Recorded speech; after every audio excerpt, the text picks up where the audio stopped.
Hello and welcome to the new series of Drishti IAS. I am Pooja Devedi, and in this segment today, we are going to discuss about Ministry of Energy. Does India need it? This topic is important from the perspective of prelims and also from the perspective of GS mains papers. Let's begin with the topics that we are going to discuss step by step. These are the topics that we are going to discuss starting with the news. So, in the light of the recent energy challenge that India had faced because of the low inventories of coal, it might seem a little important that India should have a Ministry of Energy in order to coordinate the activities of different organizations, different institutions to let India not have another energy crisis and also help in green transition. So this is what we are going to discuss. In the background, I would like to tell you that few weeks back, as the entire globe, especially very much impacted by it, was the European Union, UK, and many other countries. India, similarly, was facing challenges with respect to the inventories of coal. And it was actually a very potential that India might have blackouts. Now, it did not reach to this point, but what would have happened if it would have reached to this point? Because India is trying to move its wheel pre-pandemic era, and what solace that we have right now is India is still on the correct track when we talk about moving to pre-pandemic economy. But it might also seem very potential that such energy crises, as we are transitioning from coal-based economy to better renewable energy economy, and it might happen that because of the transition, investment in coal sector, it might be impacted, and because of that only, India will have another challenge in the energy sector as coal remains the king. So this is the background, what it is. So first, if we talk about why did it actually happen, why there was sort of energy crisis in India, because it is a structural issue. The structural issue is such that the laws of DISCOMs, the state energy supply organization, electricity supply organizations, because they have to provide the electricity on the directions or on the orders of the political bosses, they have to send energy, they have to actually leverage energy at a lower and subsidized rates in the agricultural area, in some residential area. So they are not able to provide that amount of money back to the inventories so that they can have proper supply and savings of coal. And the institutions such as Coal India or Ministry of Coal or NTPC, they might say that because we do not have proper money, we do not have proper capital for having coal as the minimum amount of inventory, we did not want to compromise with the working capital. So, as you can see, many institutes are actually into the play and they are trying to pass the buck of blame at each other, which is quite evident and which is quite understandable. Important posts have also remained vacant, because of which this very important matter could not be given a lot of actually importance. First, that, and secondly, it escaped the minds that something of this magnanimity or something of this sort might happen. So it could be anything. And no work has yet taken place on the integrated energy policy, which was suggested by the Planning Commission in the year 2006, because any sort of changes actually lies at the hands of bureaucrats and the political clout. And also there is very less incentive in order to change the status quo. Who will have which power, what structure will be made to take care of which issues, everything has actually fall into the correct place. And because of that only, it was a proper recipe of this energy crisis. Crises do occur, but if they are not addressed in time, they may actually become really huge. Okay, so these might be some of the reasons. And as you can see, discoms are actually not having the proper capital for them to work in a more efficient manner, as they are incurring losses. Losses might relate to energy theft. Losses might also be incurring to the subsidized cost of energy, whatever they are providing to the agriculture sector. And of course, the issues with respect to the renewable energy, in the Indian arena, if we talk about the agricultural sector, renewable energy have still not got a foothold in the agriculture sector, which is actually dependent a lot on energy. Similarly, transportation is on the same lines.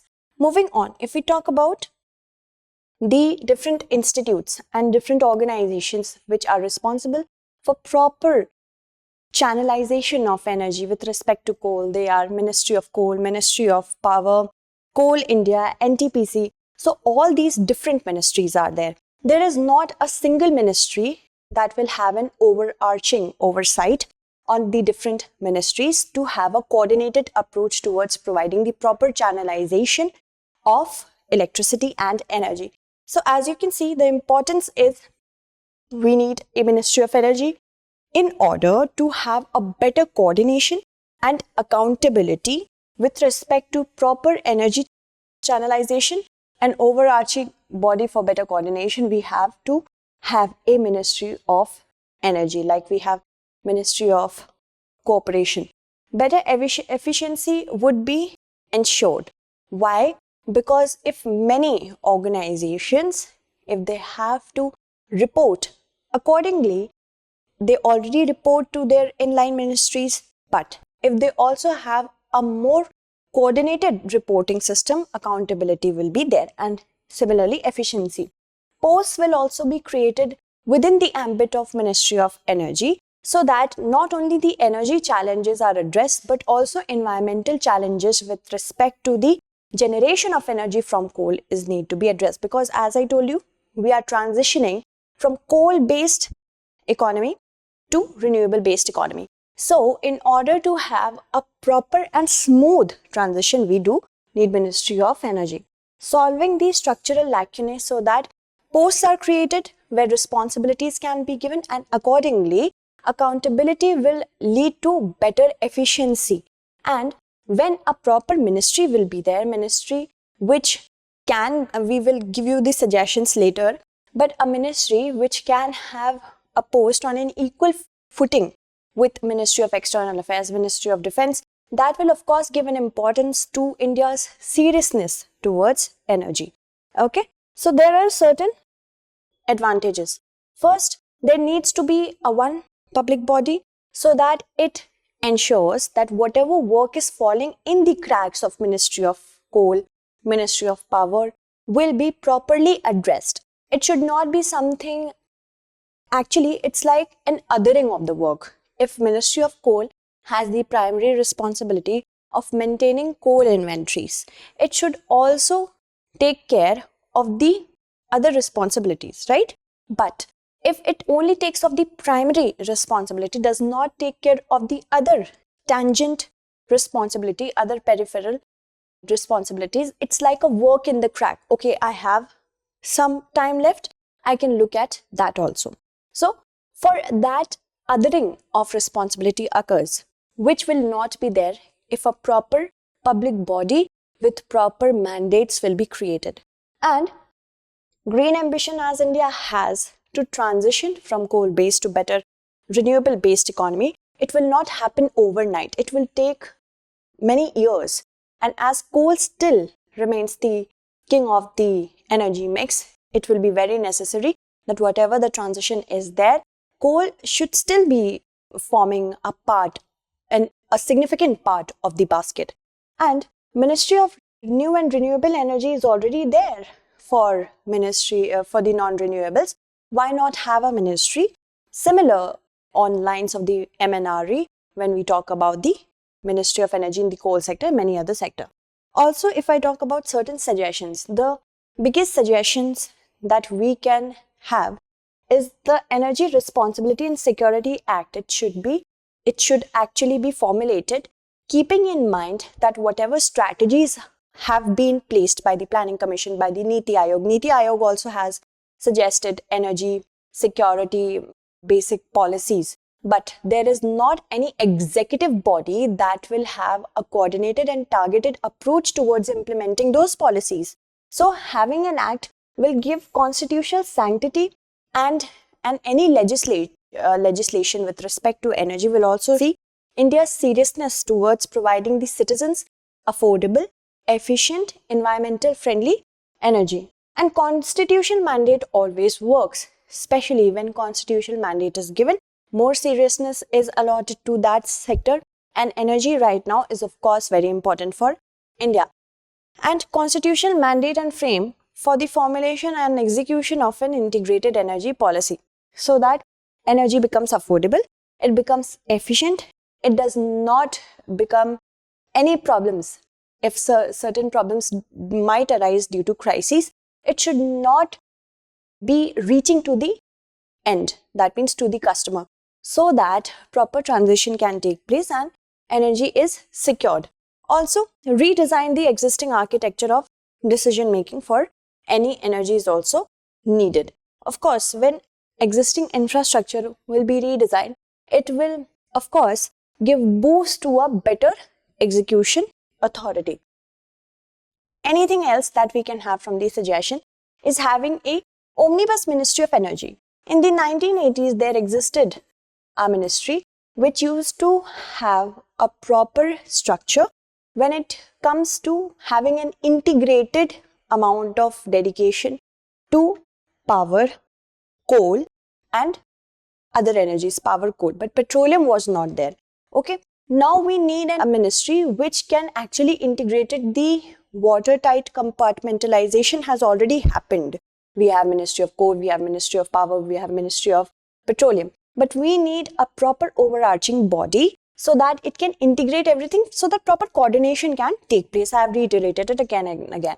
But the problem with this might be that if any ministry will be created, and I already said that the ministry should get an equal footing with Ministry of Defense, External Affairs, Commerce and Industry.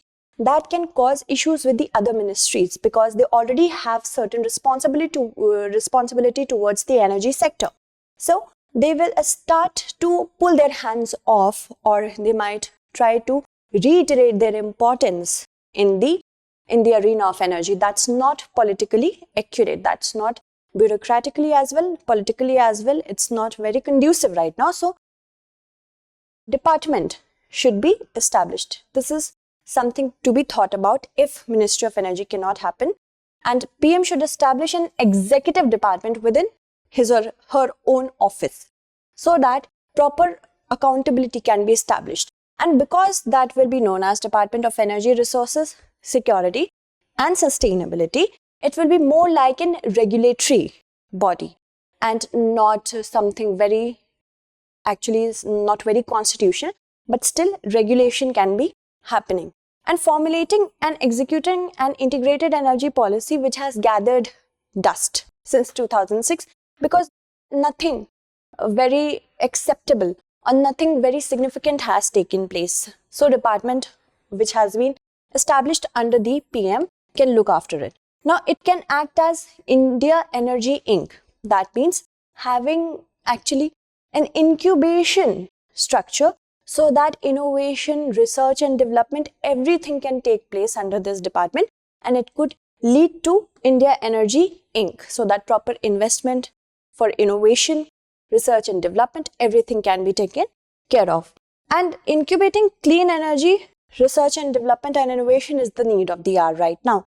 Also, as I told you, that will be a regulatory ombudsman. If we see a bigger ministry to come into place, we can focus on Department of Energy, Resources, Security and Sustainability.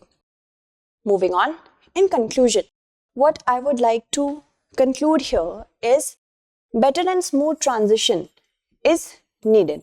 Why? Because as I already told you, transition will come at a cost, and that might come in the form of more investment in the renewable energy sector and less investment in the coal sector. So, in order to maintain a balance between the both, a ministry is needed or a department is needed so that they work in tandem simultaneously with Ministry of New and Renewable Energy investment is needed, and in the investment background, if Ministry of Energy will be created or a department will be created, it will show the seriousness and more investment will be coming, such as Reliance has already committed $10 billion. Adani Group has committed $70 billion over the next 10 years. More investments are going to take place from Tata Power, Renew Power and Acme Solar, and they have of course saw it as a lucrative ground, so they have placed their stakes. So transparency and single point executive decision making body for energy is the need of the hour, because it's important that transitioning should be smooth in nature, and it should also be in a form that it does not impact and give a huge impact, negative impact towards the citizens. Okay, so in question I would like to ask you that which ministry is actually responsible for first taking care of the coal sector, second Ministry of Petroleum, what are its mandates? It's like a short means based question, so you can just put 2 to 3 points. Okay, so that's it for today. Tomorrow we shall meet again with another segment. Until then, stay updated and thank you so much for watching.